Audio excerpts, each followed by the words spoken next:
इसलिए आपकी तमाम सारी ख्वाहिशें, तमाम सारी चाहतें सरकार से हैं। अब संकट बढ़ गया है, सरकार परिवार नियोजन का कानून बना दे।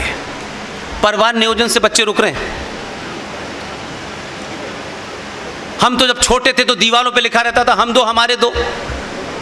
आपने उसे अपना लिया, उन्होंने नहीं अपनाया तो गलती आपकी है उनकी है।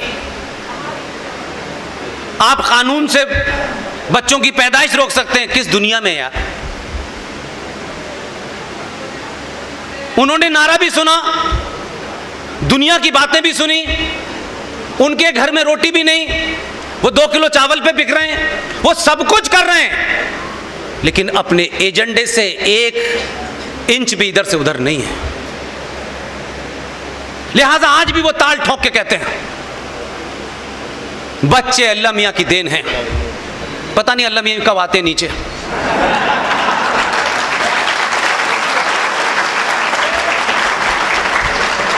आप हर समस्या का हल सरकार से क्यों निकलवाते हैं भाई?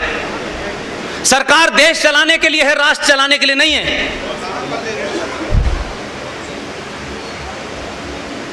इसलिए आपकी हर समस्या सरकार तक जाके समाप्त हो जाती है। आप ऐसे ऐसे कामों में लगे हुए हो। हमने 5 लाख लोगों के साइन करा के राष्ट्रपति को चिट्ठी दे दी, वो कूड़े में पड़ी हुई है। जिस दिन आप अपने स्वार्थों से, लालच से, डर से बाहर निकल के खड़े हो जाएंगे तो यकीन मानिए कि मुझे यहां आने के बाद पता चला कि यहां एक युवा साथी जो अशोक जी की टीम में हैं, आज के इस प्रोग्राम के संयोजक भी हैं, उन्होंने तय किया, उन्होंने पूछा नहीं किसी से सरकार क्या करेगी, कितनी बंदूक लाएगी, कितनी तोपें आएंगी, कितनी फौज लगेगी, उन्होंने कुछ नहीं किया। भारत के सर्वोच्च न्यायालय अगर अपने आदेश को लागू नहीं करवा पाती और इस देश की पुलिस एक मस्जिद के इमाम के ऊपर 65 FIR होने के बावजूद भी कोर्ट ये कहती है कि इसको गिरफ्तार करो, और पुलिस ये लिख के देती है सरकार के दबाव में, उस वक्त शीला दीक्षित हुआ करती थी, कि गिरफ्तार करने से दंगा हो जाएगा, तो दोबारा कोर्ट ने नहीं कहा कि दंगा रोकने की जिम्मेदारी पुलिस की है। वो बदमाश आज भी जामा मस्जिद का इमाम है। 65 FIR हैं जिसमें कई में नॉन अवेलेबल वारंट हैं। लेकिन आपकी कायरता ने मेरे और आपके शंकराचार्य जैनेन्द्र स्वामी जी को, सरस्वती जी को, एक विदेशी महिला के इशारे पर एक राज्य की मुख्यमंत्री को दबाव में लिया। रात के 12 बजे 10 जनवरी 2005 को बलात्कार के और हत्या के जुर्म में रात में उठा के बंद कर दिया। इस देश में कोई बोला नहीं। हम बहुत धार्मिक लोग हैं, हमारी आत्मा नहीं जागी। हमारा शंकराचार्य चला गया, देश में एक पत्ता नहीं हिला। उनका एक गुंडा दिल्ली की जामा मस्जिद में बैठा है, उसको सरकार गिरफ्तार नहीं करती, कोर्ट रिमाइंडर भेजता है और पुलिस कहती है कि इसको गिरफ्तार करने में दंगा हो जाएगा। तो अगर दंगा हो जाएगा तो आपको दंगा करने से किसी ने रोका है क्या?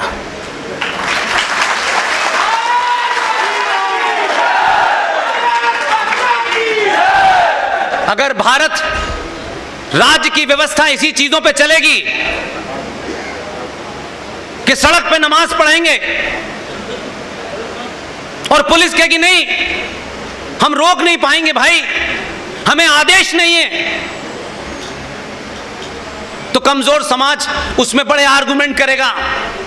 क्योंकि कायर लोग रास्ते ढूंढते हैं भागने के, बहादुर मर जाता है वहीं लड़ता रहता है।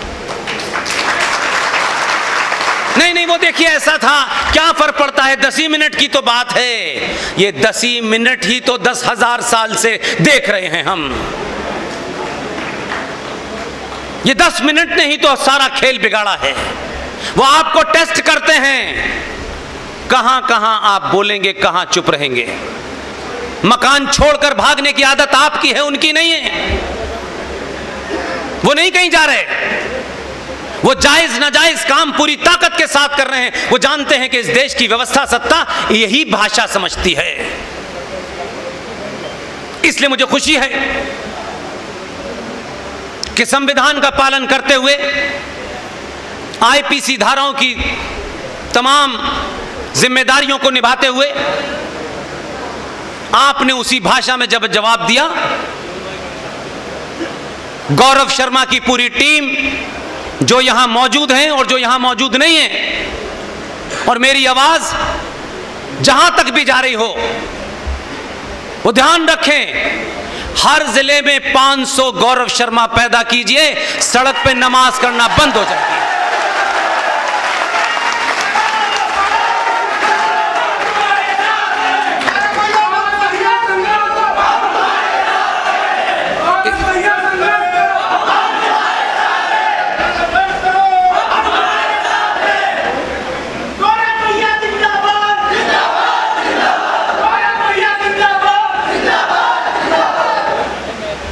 सवाल यह है, गौरव बनने में एमएलए की टिकट नहीं मिलती, गौरव शर्मा बनने में पार्टी के पद नहीं मिलते हैं, गौरव शर्मा बनने में राष्ट्र बचता है।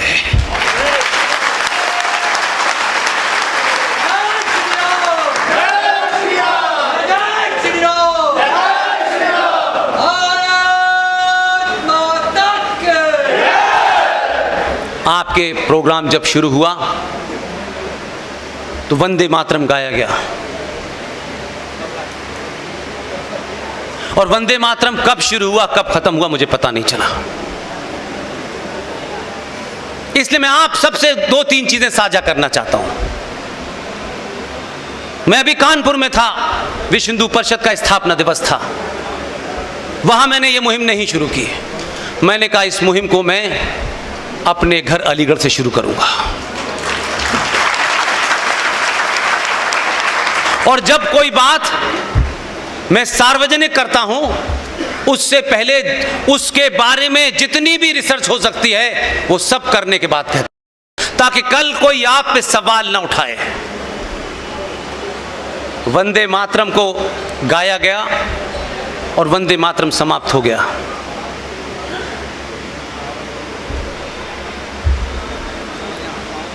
भारत आज़ाद नहीं था। मेरे बुजुर्ग लोग जो मुझसे ज़्यादा उम्र के होंगे उनको ये घटना याद होगी। वंदे मातरम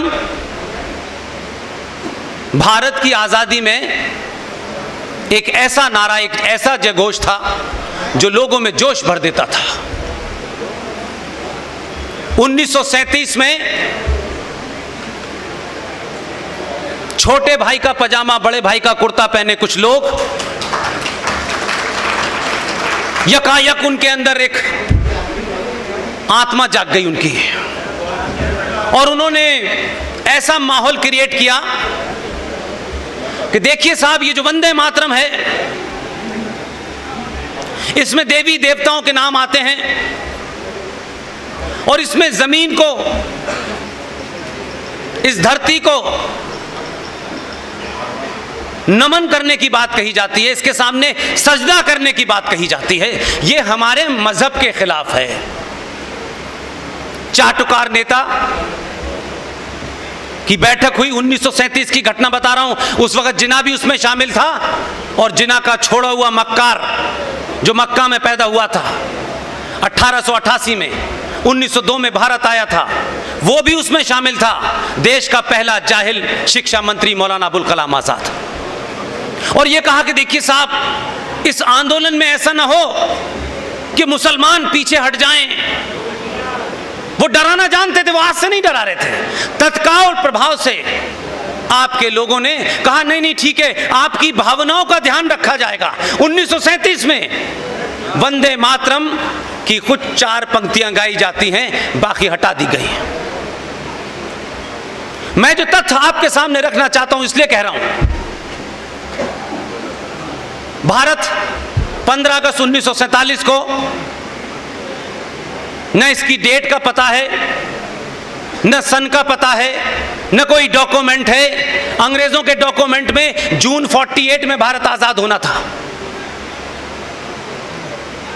15 अगस्त को इस जल्दबाजी में कि जिस शख्स ने पाकिस्तान की मांग की थी वो एक खास बीमारी से ग्रस्त था, उसके डॉक्टरों ने बताया था कि वो जिंदा नहीं रह सकता ज्यादा, और क्योंकि उसको तैयार किया था, उनको लगा अगर ये अल्लाह को प्यारा हो गया तो पाकिस्तान के लिए कोई बड़ा लीडर ऐसा नहीं है जो ढंग से निगोशिएट कर सके। इसलिए तत्काल प्रभाव से जैपनीज वॉर में उनको जो कामयाबी मिली थी 15 अगस्त की, उसकी याद में आपने 15 अगस्त को भारत की आजादी की घोषणा कर दी। लेकिन जैसी भी थी, 15 अगस्त को भारत की पार्लियामेंट के अंदर जब आजादी की घोषणा होनी थी, अंग्रेजी में उन्होंने की थी, क्योंकि हिंदुस्तान के सारे लोग तो हिंदी जानते नहीं थे, अंग्रेजी जानते थे।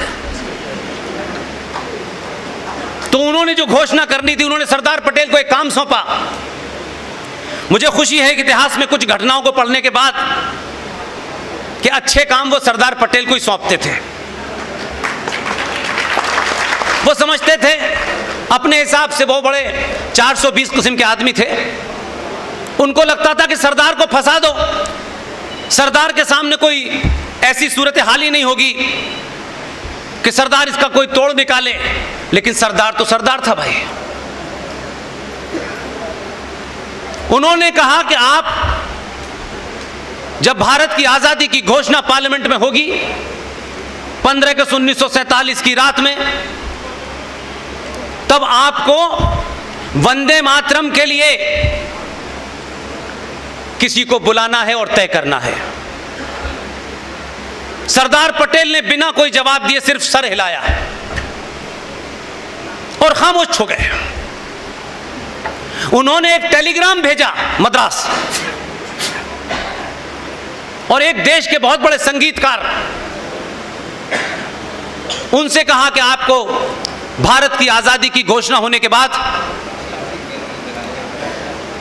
पार्लियामेंट के अंदर वंदे मातरम गाना है। उन्होंने कहा मैं तैयार हूं। इसलिए मैंने कहा कि देखिए आपके बीच में हीरो थे, ऐसे नहीं था हीरो नहीं थे, लेकिन हमने हीरो को हीरो नहीं चुना, उनका जिक्र तक नहीं किया। इसलिए अगर उनके कोई वारिस जिंदा भी होंगे तो वो सोचते होंगे कि हमारे पूर्वजों ने किन लोगों के लिए इतने बड़े बड़े काम किए थे।